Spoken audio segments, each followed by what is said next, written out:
রহিমা, এসব আমি কি দেখছি? আজ তুমি যা দেখছো 20 বছর আগে আমার বাবাও তাই দেখেছিলেন।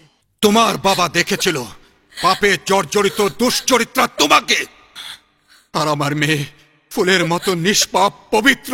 তোমার নিষ্পাপ পবিত্র মেয়েকে তোমার বাড়িতেই রাখো, স্বামীর বাড়িতে সে কখনো যেতে পারবে না। অশান্তির আগুনে সারা জীবন জ্বলে পুড়ে মরবে।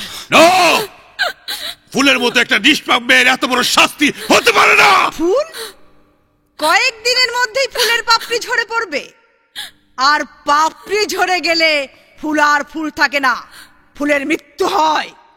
কিন্তু তার আগে তোকে আমি গুলি করে মারবো, গুলি করে।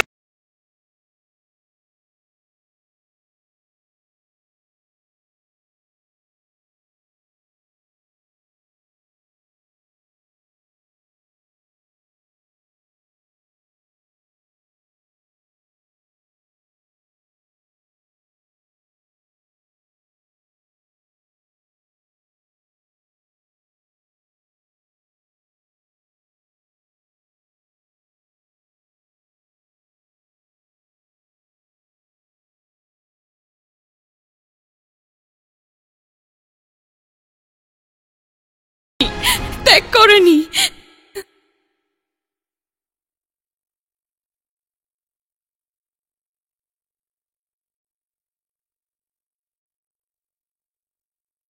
পদ্ম, শিমুল তোমাকে ত্যাগ করেনি সত্য, কিন্তু আমি আমার সবকিছু হারিয়ে সারা জীবন আমি আমার বাড়িতে থেকেছি। তুমি আজ থেকে সারা জীবন তোমার বাড়িতে থাকবে।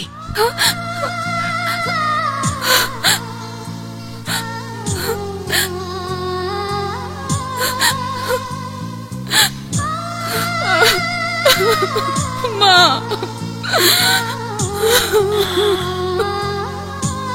কাশেম, এখন যা কিছু করার আমাদের ভেবেচিন্তে করতে হবে। 20 বছর যে আগুন বুকের মধ্যে জ্বালিয়ে রেখেছিলাম তা নিভিয়ে দিয়ে এলাম। বাহ, 20 বছর যাবত আমিও শান্তিতে ঘুমাতে পারি নাই, আজ আমি শান্তিতে ঘুমাবো। শিকদার, আমি বলেছিলাম আমি প্রতিশোধ নেব, প্রতিশোধ নিয়েছি। প্রতিশোধ। এই কোথায় যাচ্ছিস? বাবা, ও শিকদার বাড়িতে যাচ্ছে, ওকে ফেরাও। এই তোরা কে কোথায় আছিস? তাড়াতাড়ি এদিকে আয়। শিমুল দাঁড়া, তুই যাস রে।